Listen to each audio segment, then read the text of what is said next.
We've explored the introductory science of using plants as renewable and sustainable energy resources. Now let's take a closer look at the issues around this idea and identify the stakeholders in the food versus fuel debate. Perennial grass is not like a soybean. It's hard to establish because we deal with a very small, tiny seed. My agronomy research program has been working on to develop the best management practice to have a good establishment. And then, you plant a corn, soybean, or switchgrass, you like to see the nice, good establishment. That's the research program working on. What's the good way to establish? What's the management practice? Weed control, nutrient management, things like that. And also, this is one of my switchgrass. I developed a name as Independence, actually. Okay. And this is switchgrass. It produces a lot of biomass. More the biomass the farmer can, once the market's open, they can make more money. That's why I constantly working on to improve the genetic to best in this environment. I think that's I believe that is my job as agronomist in Illinois. Yeah. So you talk to a lot of groups about this work, a lot of farmer groups. Yeah. What are some of their biggest questions and concerns? Right now is the market potential. Okay. Because 10 years ago, 15 years ago, when I started here in 2008, there's a lot of excitement about the bioenergy, because at that time, bioenergy going to start to come in. Currently, we are producing corn ethanol from the corn grains, from the starch, but there's a debate about the food and fuel, whether we still need to use the cornstarch as fuel production. That's the time point. Okay, then this is a perennial crop, which is non-edible, for the human consumption, and this crop is not going to conflict with human food production. Especially this goes to the marginal land. That's what a lot of people was excited about, but policies and government, everything is making it so complicated. It just kind of didn't go anywhere. Now I think it started coming back. But you have to remember, 2007-8, our oil price was $150 per barrel. Right now, I think it's less than $100. Once the oil price goes again to $150 barrel, people's gonna looking at other renewable energy, I think. Right. Yeah, I think we are working for the future. Some people say, "Why, DK, you still working on the?" We're not working for. We're working for the future. I think we know the energy is gonna be gone. Fossil fuel is gonna be gone. We need the alternative energy. I know the solar energy and I know the wind energy can generate electricity, but we still need to think about large heavy-duty pickup, heavy-duty truck, transportation, aviation, and ocean vessel. Those need a liquid fuel. Currently, bioenergy is the one can produce, whether it's oil crop or cellulosic feedstock crop. The bioenergy is the one can produce a liquid transportation fuel. I think it has a potential too. But in the future, I'm concerning more about the materials actually. Okay. Where are we going to get all the plastic? Right. Yeah, I think it has to be coming from the plant. There's no other way human can fix the carbon dioxide. This plant has to do it. I think it has a future. But at this moment, there's no market is established. That's why people kind of are watching the future, see what's going to happen. But it will have very soon. I think it will have, especially we are talking about by the 2030 or 2035, landscape is going to be changed because oil price is going to go much higher. And then people start, then it may be too late. We need to work on it right now. We need to prepare. And especially perennials has a great potential. It has a great service aspect. I think that, we talked about the sustainability in agriculture, right? 50 years ago, I read the book of the Yearbook of the Agriculture from USDA. They talk about the grass. They talk about the permanency of the agriculture. Permanency means sustainability, but agriculture should provide indefinite need of the human need, which is the food and feed and shelter. Now, do you know what other aspect we add on right now? Ecosystem service, and then the social and the cultural function too.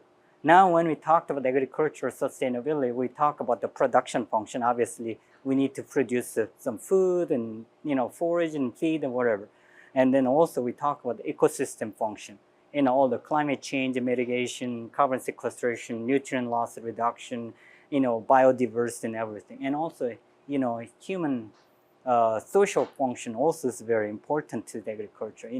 We always said, you're born in Illinois, assuming. Yes, yes. And in prairies, people love to hear the prairie. Right. They have some nostalgia about the Yeah. prairie. I think you see the more perennial grass in our agricultural landscape, you will have a better feeling about and more supportive feeling about agriculture. That's why I think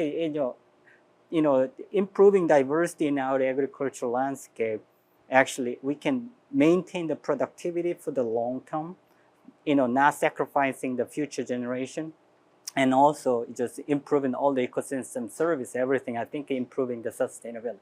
I strongly believe diversity is very important. I know it's a diversity. When we say the diversity, it's very hard. I was going to ask you. Yeah, right? You have a multiple different crop. It's much difficult. That's one reason farmer does corn and soybean. Very simple, easy, doing stuff. Profitable. But not necessarily sustainable. Well, what I'm saying is a landscape diversification. We're not talking about one field you plant multiple different crops. It's very difficult to manage. I like to have some diversity in our landscape.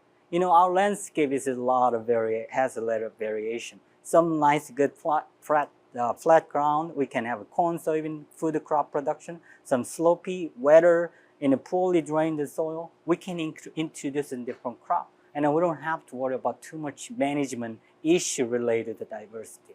But that's what I like to have, a diversity in our agricultural landscape, which can improve sustainability, which means that we still maintain the productivity with a good ecosystem service, and then it's good social and cultural, support too, actually.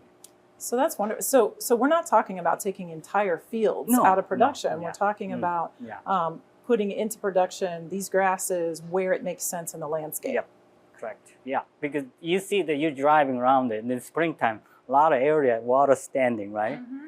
Nothing else, just water standing, no corns growing.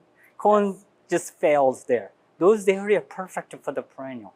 Okay. And we don't have to sacrifice our land just for the crop production. I think we do have enough land to work with. We're providing a lot of information and generating information.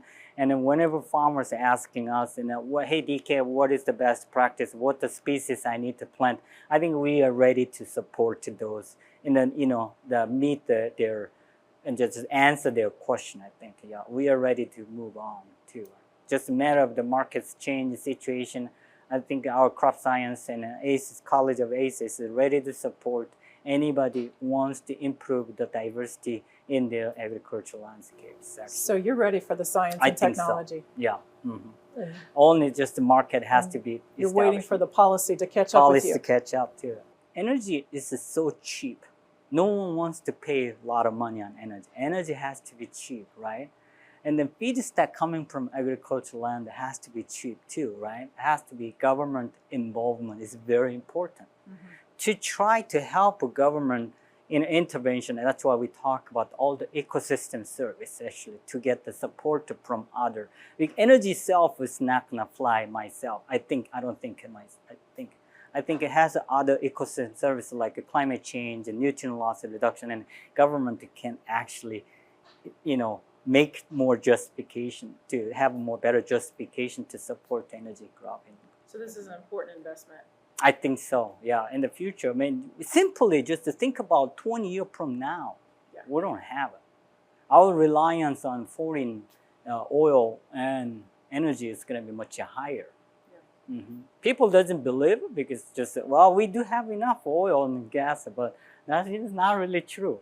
And do you think maybe they're seeing it now though with the current geopolitical issues that are happening? I think so. This is just the beginning of a much larger debate on food versus fuel, as well as the economic, social, cultural, and political issues surrounding that debate.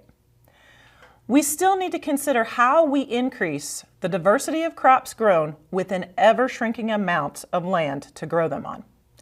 We also need to consider the incentives and investments that can be offered to increase the production of renewable plant resources.